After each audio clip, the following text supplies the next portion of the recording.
Ahead of spring practice, Clark Lee has built a roster full of quality depth.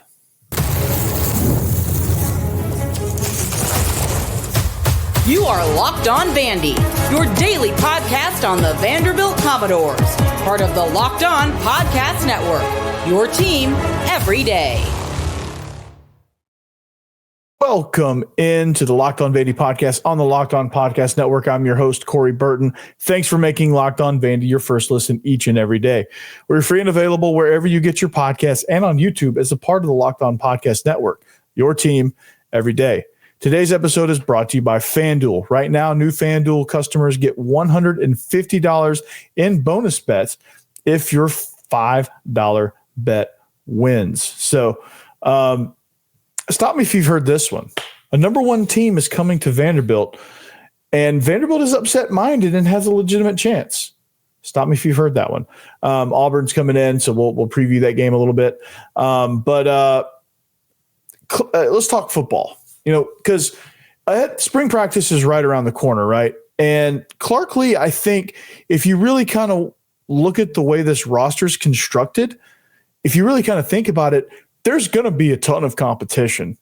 So I think Clark Lee has built a great roster with quality depth, and that's the first time I feel like you can say that for a team like Vandy. So with this, there's this 105 roster limit. There's a whole lot of things happening in spring practice. I think this is a good place to be. Vandy's going to have to cut 10 people to get to 105 and cut some quality people at that. And that's a good place to be in because, if you would have told me this a year ago, I think they were kind of struggling to get to that number. They didn't have a whole lot of guys at a lot of positions, and they didn't, I don't think there was any tough decisions that had to be made as far as guys to send to the portal and guys to send on early vacation or however you want to word that. They didn't have to really cut many people, and I don't think there was that many people to cut. You had to take everybody you could. Because you would have probably struggled to fill the 105 and fill the 105 with quality people. I think, and that's no shot at the people on last year's roster or coming into last year. That has everything to do with 2023 and the mass exodus that took place is a huge reason because you had a ton of people hit the transfer portal, whether they were asked to or not.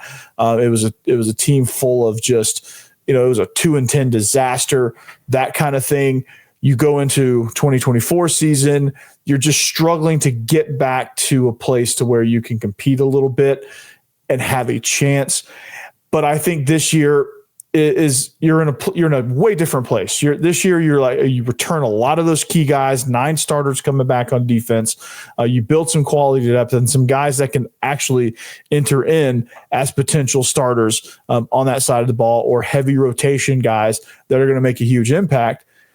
It's an exciting place to be. And I think that when you looked at what Vanderbilt needs, NIL is a big part of that. And I think that's going to only enhance the quality of the depth that you're getting. I think it's getting a little bit better each and every turn you take. I think the spring portal is going to be really important because you're going to get some key. I don't think you're going to get any starters in the spring portal, but I think you're going to be able to get, you're going to be able to get this guy that's going to, a specialty running back, or like you're going to be able to get one more wide receiver or like a corner or like another offensive tackle, that's somebody that can come in and possibly compete. You never know, just depending on what happens and what you are able to find in the portal. But like, this is a fun thing to be because this is a fun place to be also because, the last 2 years, spring practice is, with the construction going on in the stadium and like the swinging scoreboard, which I miss dearly, said no one ever. But I think with a lot of things happening in spring practice, you don't like last year's group, you didn't have a whole lot of people in, you were still very light on your numbers. So like the things you could do competitively just weren't where you wanted them to be. You were able still to do some things, but not everything. Like you couldn't truly evaluate the quarterback position. You couldn't get Diego Pavia started because he wasn't on campus yet. You had Nate Johnson get all these reps, and you had Drew Dickey and Blaze Berlitz and those guys get reps. You had some guys that I think ended up not contributing as much, getting those reps, which is good for their development. but it just seems like you're almost chasing your tail at that point, or it's kind of like, why even have spring practice? Why not just do like OTAs where people can get? But this year is totally different. This year, you're going to have true competition at different in different positions. Like, you're going to have some position groups making some key decisions on, hey, who are we going to send in the portal? Like, I think this roster is heavy at the safety position. There's going to be some guys that you're like, wait, who playing safety? I think the wide receiver room is going to be extremely competitive with some of the guys coming in, and I think that's even excluding the guys that are enrolling in the summer instead of early enrollee. I think it's some pivotal moments for some guys that are potentially in the portal. I think for the quarterback group, I think you're going to see possibly 3 guys hit the portal. I think Muschamp. I think I just really think that he's just kind of a victim of being in a crowded quarterback room. He's got a ton of ability, but I just don't think he's better than St. Hilaire and maybe Jack Edwards at this point. So that's maybe a consideration for him. He can go somewhere and be a very productive quarterback for somebody. I think he'll end up in the portal. Blaise Berlowitz is somebody that was hoping Diego Pavia was going to leave and he was going to be kind of like that next best thing because he knew the system. That didn't happen. He probably jumps in the portal. Drew Dickey, maybe not. I think he's kind of your wild card because I'm not sure if he's finished with his degree. So I think he's going to wait another year to finish his degree and then get in as a grad transfer probably, unless he's really factoring into to the quarterback competition. But that's going to be interesting to see how that plays out in the spring. He's probably out of the backups the most veteran guy that I think has the best chance to continue to be the backup just because of his knowledge. But when you look at ability, Jeremy St. Hilaire is hard to turn down. He is difficult to turn down. So there's going to be some battles there. I think Chase Gillespie is a name that you need to watch for. I think it's going to be tough to let a running back go with the depth that lacks at that position as far as guys, because in this offense you need a bunch of guys. But some of the freshmen coming in, those guys should be able to add quality depth. Maybe it's kind of a numbers game with Chase Gillespie. Maybe he transfers and they end up having to backfill something in that regard. Jeremiah Dillon is a name that I think is going to be interesting because he comes in with so much promise. Obviously, didn't work out for him. He got passed up on the depth chart by some freshmen and things like that. So I don't know if that was injury related, just not a good fit related. I don't know where that stands, but like this is a place that this is a conversation that, ahead of spring practice, I don't think we've had in a while as Vanderbilt. I don't think they've had that in a while. I don't think they've been able to say, oh, we might have to part with this guy. It's usually just like, who? Excuse me. It's usually like, who's that guy? Okay, I guess I've never heard of him, so is that much of a loss? Like that's usually the reaction you get when somebody from Vanderbilt hits the portal. You're just like, oh, okay. Well, some of those guys have hit the portal, and you backfill them with guys that are heavily sought after. So like you're replacing some of that depth. That's been kind of the roster construction. I think has kind of gone under the radar. That's the people that you sign, and instead of having your third string quick guard be a walk-on, now maybe it's a true scholarship player that came down that didn't get an opportunity at wherever he was coming from. And now you're like, okay, we got 3 really good guards. We got a good swing guy that can go back and forth between the quick side and strong side, or, whatever your valuation is. That's just kind of a quick example, but like you finally have some true decisions to make at a lot of these, like at safety, you have some true decisions to make. Okay, where do we stand at this position? How does our young guys factor in? What are these young guys on the roster already? How do they factor in? Is there some veteran guys that could look to move on? Like you're going to have to make some actual tough decisions, which I don't think Clark Lee's had to do since he's been there. And that's a good place to be. And if anyone tells you differently, they're lying to you. They are straight up lying to you if they tell you any differently, that this is not a good place to be. Oh, it's still same old Vandy. Our depth is not Georgia's depth, and nor is it going to be at this point. It's not going to be the same depth at Ole Miss. It's not going to be your Michigan, or it's not going to be that level yet. But I say yet because Candace Story-Lee came out. She had an interview with 247, and she came out and said, hey, we recognize that if we don't spin it NIL, we're going to get left in the dust, is essentially what she said. And they are investing in NIL across the board in all sports. With this rev share happening too, I think that's going to benefit. And in a city like Nashville, watch out is all I'm going to say. Is when they finally figure it out and they finally start getting the money pouring in to the collectives and to the rev shares and to, the pools to be able to pay these athletes and pay these players and pay these quality guys. I think this college football landscape is going to get flipped and turned upside down, because you're going to see some teams you're like, wait a second, they're good at football now. Like, they are never good at football. Oh, and a lot of that's because they're in a city that's heavy in resources that all of a sudden now has a little taste of success and says, hey, you know what? We're going to get in on this NIL deal. Like, we got a lot of rich people in this city that want to support this university. And you're going to see that take place. Like, I think you're going to see the collectives grow. I think you're going to see NIL grow. You're going to see them going after big fish. There's a defensive end. I will pull up his name here. There's a defensive player that is on the hook for a visit to Vandy, and he's a 4-star guy. And the list is pretty crazy. Evan Hampton is set an official visit, by the way. He's not the guy I'm referring to, but that doesn't suck either. Bryce Gilmore, offensive tackle, has Vandy in his top 6. So, like, there's some momentum. There's some true momentum here. But as I try to find this guy's name, I'm not seeing the article. I can't remember exactly who it was. But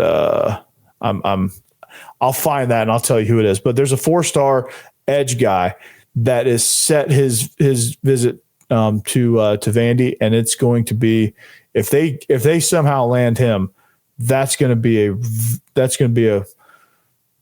coup, right? That's just what it's going to be. Like, because Georgia's on his list, I think Alabama was on his list. Like, you're looking at it and you're just like, oh, it's Trenton Henderson. That's it right there. All right, Trenton Henderson is the guy for blue chip edge rusher. Trenton Henderson from Pensacola. He's got 4 official visits set.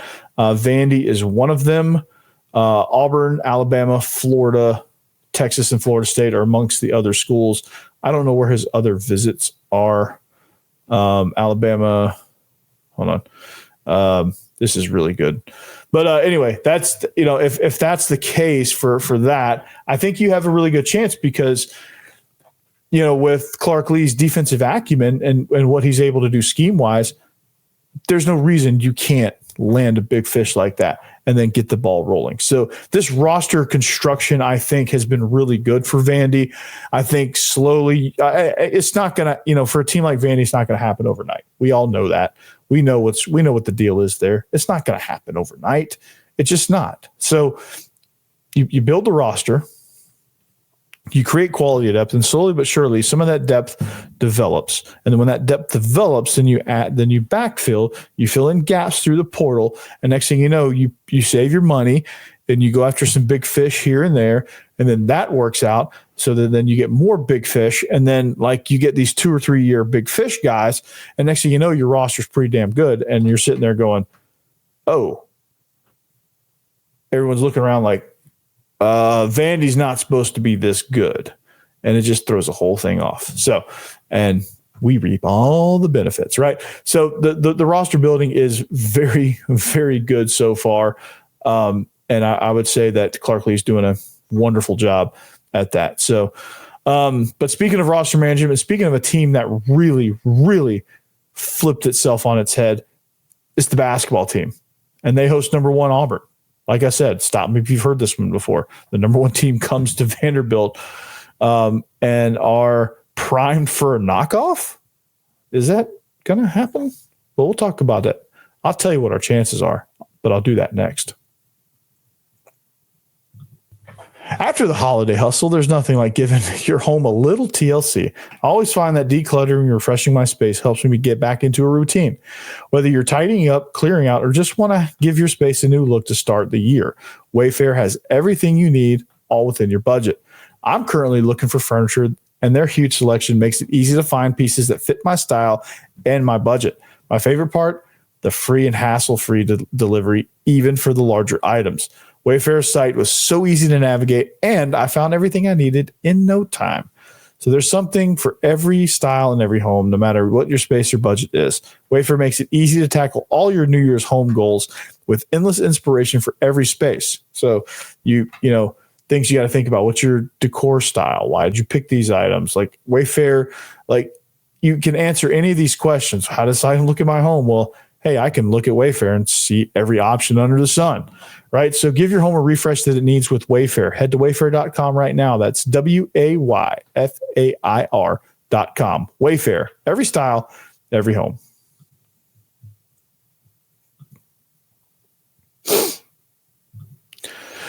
All right, thanks for making Locked On Vandy your first listen each and every day. We're free and available wherever you get your podcasts and on YouTube as part of the Locked On Podcast Network. Your team every day. If you need a second listen, Locked On SEC is the place to go. Chris Gordy, phenomenal. Did a great job down at Radio Row for the Super Bowl down in New Orleans. Does a great job hosting Locked On SEC. So catch that and catch the host of shows from around the conference, and you will not regret it. I promise. So, but number one, Auburn remain number one even after they lost to Florida. Pollsters, I guess, don't believe that that's a true test of, or true testament of what Auburn is. So they said, you know what, they're still the best team in the country, so we're gonna leave them there, right? Which, agree or disagree, that's for different show, different topic. I'm not one to say that Auburn should or shouldn't be number one, but they are. So here we go. And this game's going to be interesting. This game's going to be intriguing. Why? Because, first of all, Memorial Gym is not an easy place to play. It's different. It's unique. It's odd, to say the least, right? It is, when it's packed out, it's loud. It's just like a straight vertical building. So like the sound gets trapped in there. You're like, the fans are away from the court. So that's an odd feeling. Like it's just like you're in like a little fish bowl. Your sidelines are not sidelines, they're baselines. And, they asked Bruce Pearl about it, and they said, well, it's kind of like Hugh Freeze coaching from the end zone. And so I think it's in his head a little bit. So that's a good sign. It's a midweek game coming after a loss. The idea of coaching from the baseline is in the head of your head coach. And I don't know if he's truly shook about it, but like for him to bring that up, he's at least thought about it. And he's at least expended a little bit of brain power thinking about the fact that I've got to figure out a way to how to coach this game from the baseline, because like normal basketball coaches, like they can pace up and down the sideline and their voices are usually built to where when they shout from the edge of their coaching box, you can hear them on the other end. At a place like Vanderbilt, you're truly on an island. Like when they're on the other end of the floor, you're a spectator at that point, and you can't coach them you can't coach whatever phase of the game until they come down to your end. So I think first half you're coaching your defense on your end, and then second half you're coaching your offense on your end. So at least you got that going for you. But it's different. It's different. It's tough to get used to. I mean, Bruce Pearl's been in the league long enough that he's used to it, but like it's to the point where these guys give attention to it. And I think that's a distraction for this program. Like they've got to come in and play. And Vandy's just been against number one teams. They've just been kind of pesky. They knocked off Tennessee. They weren't number one, but like they were top 10. and double-digit favorites, I'm sure. Knocked off Kentucky, who was top 10 at home. They played Mississippi State tough, but that was kind of early on in their conference slate, so that was kind of a tough game to judge. In football, they knocked off number 1 Alabama at home. So these like home games against number 1 teams, at least in the 24-25 version of Vanderbilt athletics, doesn't favor them too well. Do I think Auburn's going to lose this game? Not necessarily. They're the number 1 team in the country for a reason, right? They, as Coach Byington said, they have no weaknesses, is what he said. He said, every team has weaknesses. I'm having a hard time finding one for Auburn. And Vanderbilt is 48 in KenPom, 46th in net. They are looking to be a 10 seed in the NCAA tournament at this moment. The spread is 9.5. Your over-under is set at 160, which I don't think that means really anything to me. So here's how we got here. Johnny Broome, who was one of the front runners for the Naismith Award, which those of you who keep it score at home, that's the basketball Heisman. Broome is averaging 18 points and 11 rebounds. So he's averaging a double-double, only playing 28 minutes a game. But, they have 6 players averaging double figures. They've won a few games without him. So they're balling. Let's just put it that way. But Vanderbilt, this is you can't predict a scrappy team. You just can't. It's going to be interesting on that. And it's one of those scenarios where like, okay, here's how we're going to get there. Here's how they're going to win this game. AJ Hogar, Jason Edwards, Jalen Carey, Devin McLaughlin. Like I think all these guys have to contribute to this effort. I think this is going to be, how do you beat number 1? Okay. Well, here's how you beat number 1. You limit their opportunities to score. All right. You have to be pesky. Okay. You just have to be pesky. You have to have your star ball out. Okay. You just have to, right? You have to have your star ball out, which is Jason Edwards. He's got to ball out, and I think he's got to do so in like exciting fashion. I think you've got to get your crowd juiced up. You got to get them jacked up and into it. They already will be because it's the number 1 team in the country, but like you got to like do things to help fuel that fire and not do things to help snuff that fire out, right? Because Auburn's going to come through and they're going to score. They're going to play tough. They're going to play fast. They can play any style of basketball. That's why they're number 1. They can adapt. They have a lot of adaptability. They have guys that can score in bunches. They have guys that can defend the rim and play a slow game if you want to play it. They have guys that, can play everything in between. Broome is a special elite player when he is on. But this Auburn team, like they have it. Like I don't know if they overlooked this game, but like I think that's kind of a factor here because it's a Tuesday game at Memorial Gym. You've pretty much got the 1 overall seed locked up. I don't know if the psyche of like 18 to 21-year-old kids is kind of one that's tough to predict. So like you would like to think every single game matters to the utmost importance, but you can't really guarantee that with a team that's sitting there at number 1.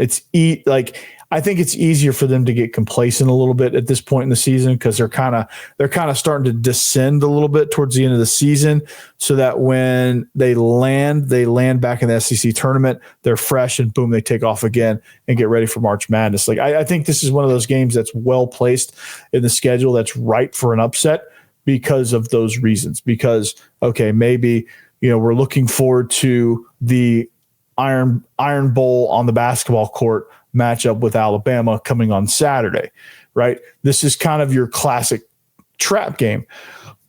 But on the other side of the coin, is it really a trap game? Well, you know what? We'll discuss that next. Stay tuned.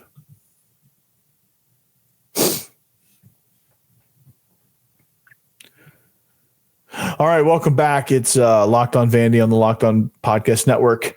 Thanks for making us your first listen at Locked On Vandy. Catch us, like, subscribe, follow on social media, all that stuff, right?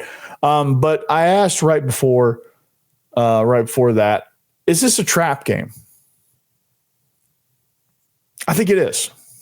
I think it is. I think it's a trap game because I think you look at Vandy and they're just not quite where a team like Auburn would want to pay full attention to them. Because, like, they're still number one. They've got Alabama on Saturday. Vandy is kind of an up and down team. They're scrappy, but they're not great shooting. They don't have a lot of size. They tend to struggle sometimes from the free throw line and sometimes with rebounds. Sometimes they're just kind of hot and cold with that kind of thing. 3-point shooting can be anywhere from the worst you've ever seen, like a JV high school team would probably shoot better from behind the arc, to, hey, they're lighting it. They're doing pretty good. Like, they never really light it up from behind the arc, but I think one game they went over 40%, but most games they hover around 30%, which is decent, not bad. And then there's been a few occasions where they've been like JV high school basketball levels of atrocious from behind the arc. So it's just it's just kind of the inconsistent nature in which Vandy plays that I think would give a team like Auburn the sense of like, we can walk out there, we can just kind of play and beat them. Like, that's going to be kind of the attitude I'm anticipating with Auburn, at least early on. Now, if Vandy comes out, punches them right in the face from the get-go, that'll wake up Auburn, and you'll get the true sense of the word. And this trap game will no longer be a trap game. But, like, when is that going to happen for Auburn? I anticipate Auburn coming out flat because it's a Tuesday game against an opponent that's, like, going to be lucky to get a 10 seed in the NCAA tournament. Like, it's still a quality opponent for the most part, but they're looking forward to Alabama. It's not quite on their forefront. They just lost, so they're kind of like discombobulated a little bit, and they just need to get some things back together. And I just anticipate them coming out slow a little bit.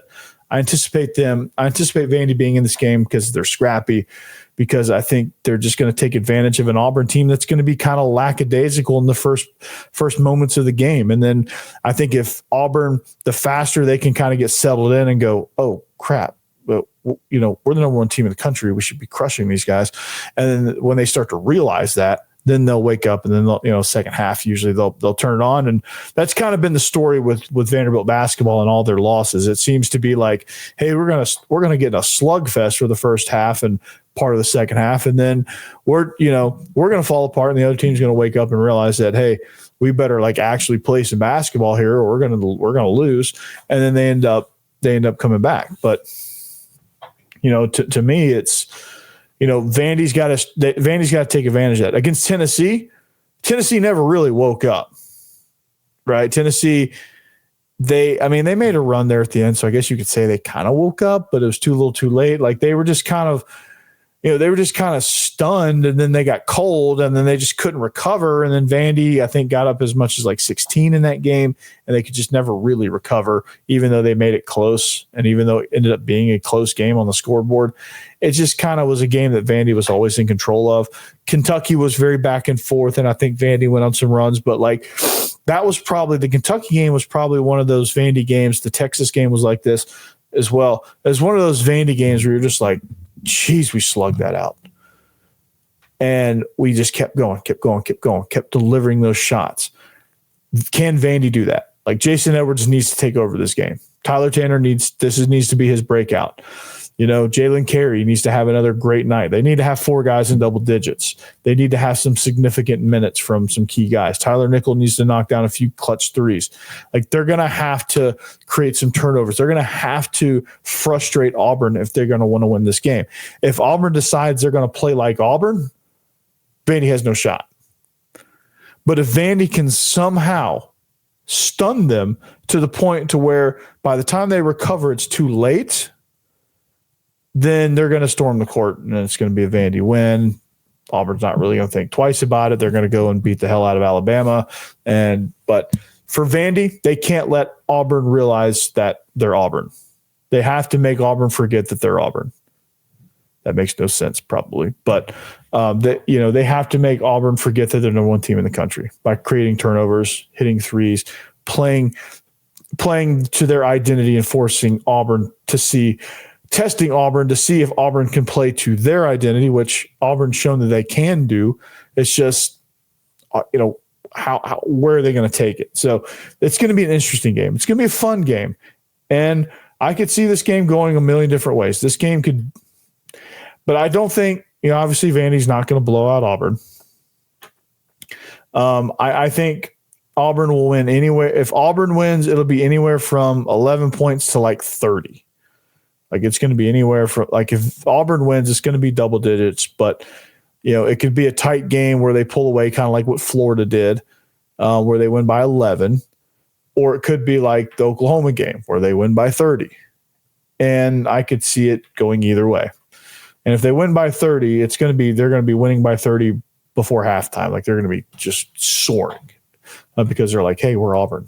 And I don't know if you guys know this, but we're the number one team in the country and we're going to play like it. So anyway, but it's going to be an intriguing game nonetheless. It's going to be a packed house for sure. And it's an environment that is just so different. And this is what I talked about last year with like them finding a coach and them like finding an identity. I need to remind you guys that this team could be an NCAA tournament team. It's very likely at this point. They're going to be an NCAA tournament team.